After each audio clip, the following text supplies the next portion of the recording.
All right, guys. So we're going to start off the show with a little bit of a interesting topic. Basically, Grace Randolph loves Barbie, gave it her full feminist endorsement, The kiss of death. and yes, the kiss of death, and basically blew up this Barbie goes woke story left and right. So, for those of you who don't know who Grace Randolph is, she is James Gunn's favorite entertainment news reporter. She has 100% accuracy on everything she reports. Everything. 100% accuracy of being wrong usually, but she came out recently. She said she saw the Barbie movie and it was wonderfully feminist, and she loved every minute of it. And basically, a lot of people have been saying that Barbie has been a bait and switch, where it was marketed as a fun comedy for all ages, but it's really a serious third wave feminist film that basically paints men in an evil light, has Ken trying to enforce the patriarchy in Barbie land, and Barbie's fight to save her feminist ideals. Now, I think out of all the people on the panel, Odin's probably the only one who's seen this movie. So, Odin, can you give us a breakdown of what the movie's actually about? Oh, that's a great question, because I don't.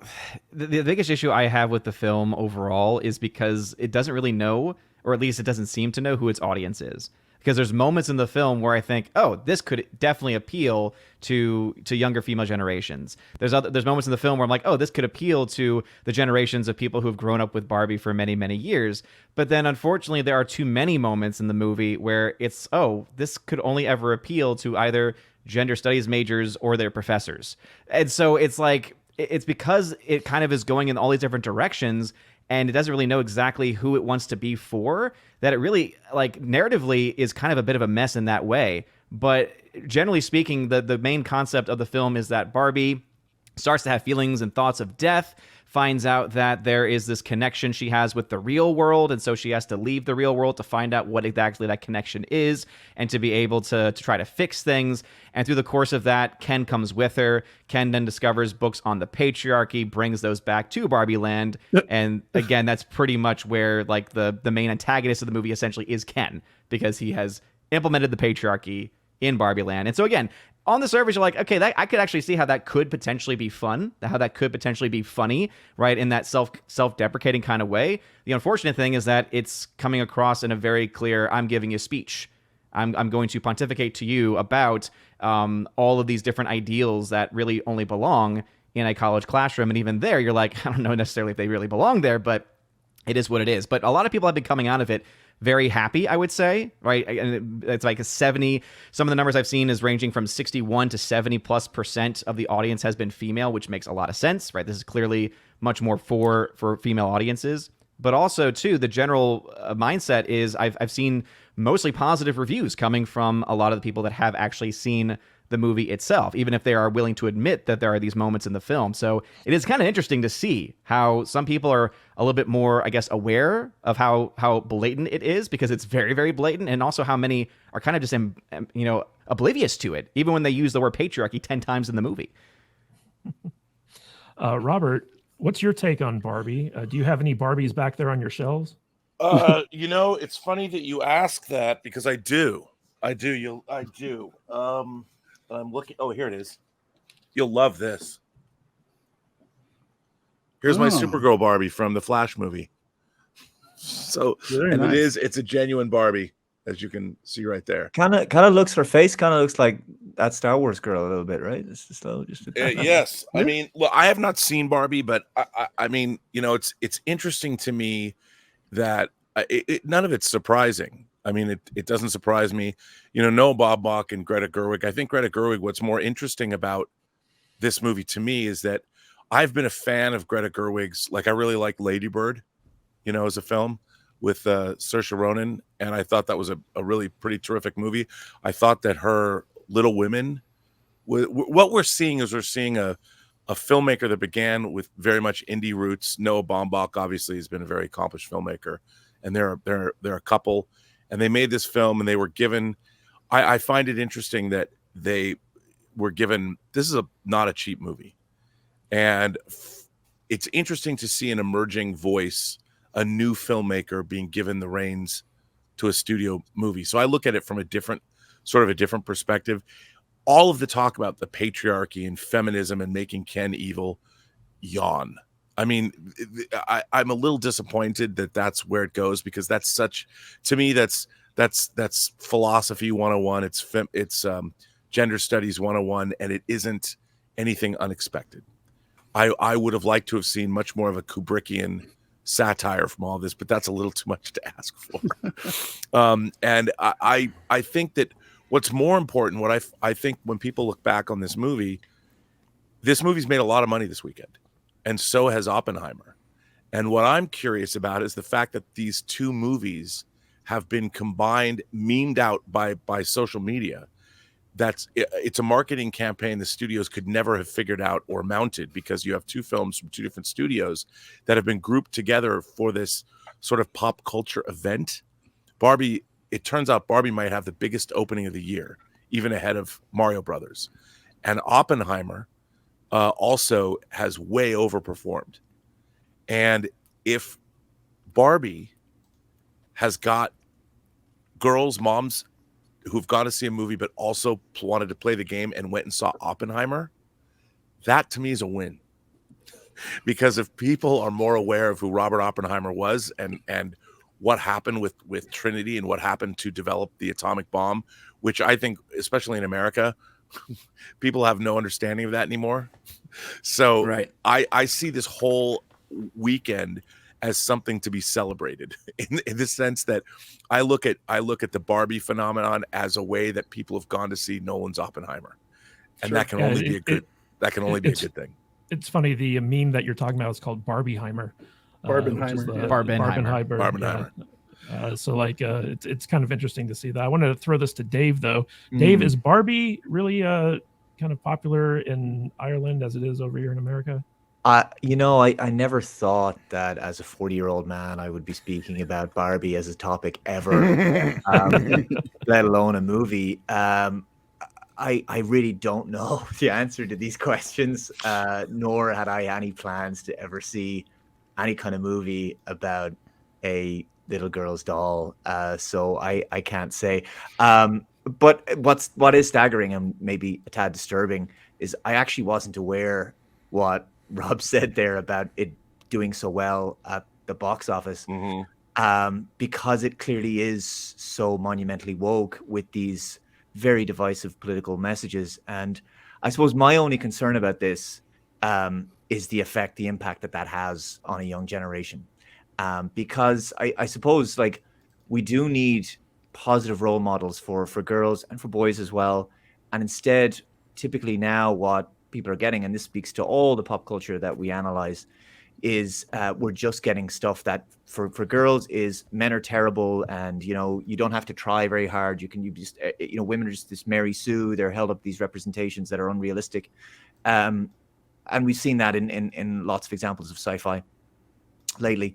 And for men, I mean, I just don't know what there is. And I did a video there on Secret Invasion, and I can't explain to you how much I regret investing any time. I'm not trying to change the subject here, but I just can't talk about Barbie because, but I just cannot fathom how very quickly every major primary protagonist of almost every sci-fi show that or even non-sci-fi, like Indiana Jones, whatever, it's kind of borderline sci-fi fantasy, has all gone this sort of Jake Skywalker route, where it's everyone's broken now. All the male characters are broken, and the female characters are held up as being unrealistically perfect. So somewhere in there is my answer to that. But that's my main concern, is that young people are getting these really. Also, the morality of these films as well is really very dubious, the kind of messaging they're receiving. So it's alarming that this film is doing as well as it is, and what that says to America or about America, I don't know. Oh, Brian, as a gender fluid individual, I know you played with Barbies growing up. What's your take on Grace Randolph's take on Barbie? The Barbies I played with though are like Superman and Batman action figures, a Picard, and I guess a 7 of 9 action figure is technically a Barbie. Grace Randolph is a great barometer right now, and I know I pick on her a lot because she's much bigger than me, and I could do that.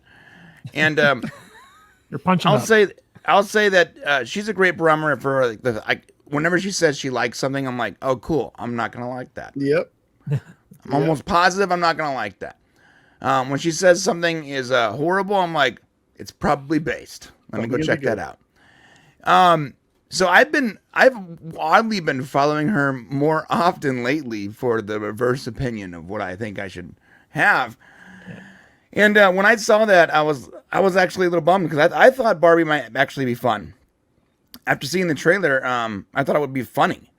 I thought it would be, funny and sort of lighthearted. And I did watch it, and the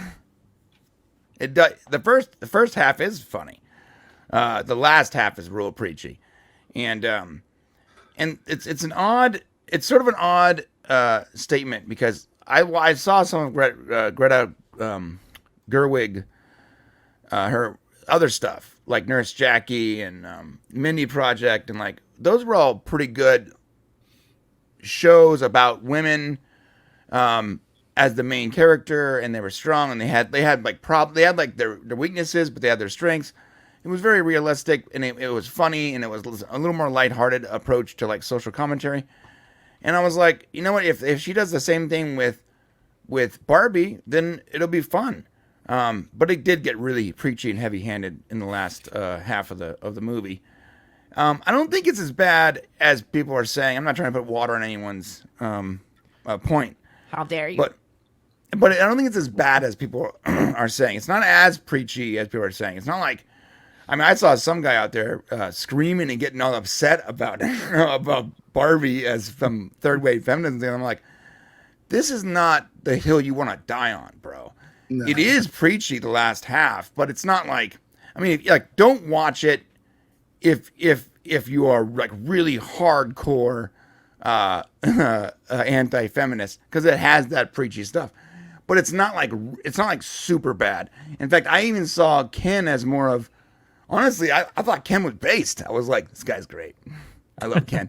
I know he's the villain, which is funny if you just sort of shut it off and if you watch it on streaming, like don't watch like the last like 15 minutes or so, and you're like, great, Ken's awesome. But yeah, that's. I think Grace is a great barometer of things I'm not gonna like. I didn't actually like the film, but I didn't think it was bad. It's not as offensive as people are coming out across. Not for you, Brian. Not for you. Not for me. Yeah, although, I'm sorry, but whoever said what's her name? Damn it, Barbie. I forgot her name. Margot Robbie is mid. Is what the f are you talking about? You're insane. She is so gosh darn attractive. If you go watch this movie or you watch it on streaming, you can literally just mute it and just enjoy the visuals. She's gorgeous. Yeah. Whoever said that is either lying, blind, or gay. And has never seen Wolf of Wall Street. Right. Oh my God. Wolf of Wall Street. Don't even get me started. Jesus. So I think we can all agree that Grace Randolph is the Kramer of the entertainment industry. Hey, Jerry. Yep. Just whatever she says, it's the opposite. I know that she came out in very staunch support of The Little Mermaid as well. And attacked Oppenheimer. And attacked Oppenheimer, yeah. Matt Vader 74. We were going to go see Barbie until you decided to veto that idea. I didn't care if you went and saw it. I just didn't want to go see it. And you specifically pointed out Grace's tweet endorsing this movie. So what's your take on this? I mean, it's like Brian said. If Grace supports it, I'm probably not going to like it. I can't stand her. I don't like somebody who just blocks somebody for having opposite opinions on social media. It's ridiculous. She is like everything that is wrong with a YouTube personality. That is Grace Randolph. I can't stand her. But that being said, I can't speak on this movie because I haven't seen it. But I am very curious about what's going to happen to it next week because there's no doubt it's having a big opening weekend. People I have 2 daughters, I have 2 granddaughters, and I have a wife. They all want to go see this movie. That's 3 generations of Barbies. I raised kids. Barbies were everywhere in my house. Heads, messed up hair, legs over here. You Yeah. know, we had the the ones like Robert has, the collector's ones with the fancy wedding dresses and everything on shelves. They made great Barbie- Star Trek Barbies. Yeah, I gotta be honest. I made Barbie- Barbies have sex with each other when I was in teens. Barbie is a huge iconic thing, and I am absolutely not surprised that it's having a absolute huge opening weekend for this movie. It makes total sense. The real story will be next weekend, I think, when people like my wife takes our daughters, and they go and watch this movie, and my wife's going to come back annoyed because it's just a bunch of preachy nonsense. So why can't they just make? My wife's going to go, why can't they just make a fun Barbie movie about Barbie doing Barbie stuff? It's like, and I'm going to say, because that's Hollywood now, honey. This is the stuff we talk about every week, and don't take kids to see this movie. Yeah, seriously. Yeah. Don't. It's way too sexual. But and that's the problem, right? It's like they don't know who their audience is. If make a PG-13 Barbie movie or make a G1. Don't convolute it and make it all these different things, because you're just going to send weird messages. But that's all I really have to say. Grace Randolph is a terrible human being, and this movie's not for me, so I'm not going to go watch it. So there you have it. All right. Well, real quick, let's get to some super chats before we move on. Bob Dorsey for $20, one of our Saturday superstars. If someone blew up a huge mining space station, wouldn't you need actual proof that something was wrong instead of believing the random hallucinations of just two people? Is this Trek? Yes. Okay. Yeah. Yeah, we're going to get to Trek in a little bit. Joker's Voice for $3. Two better Barbie movies, Clueless and Legally Blonde. Sure. He's not wrong. Good movies. With actual feminism and not third wave stuff. I love Clueless to this I do day. too. I can't get enough of Brittany Murphy. And Legally Blonde is Legal Blonde. is legitimately a great movie. Yeah, it is. It's good. It's really good.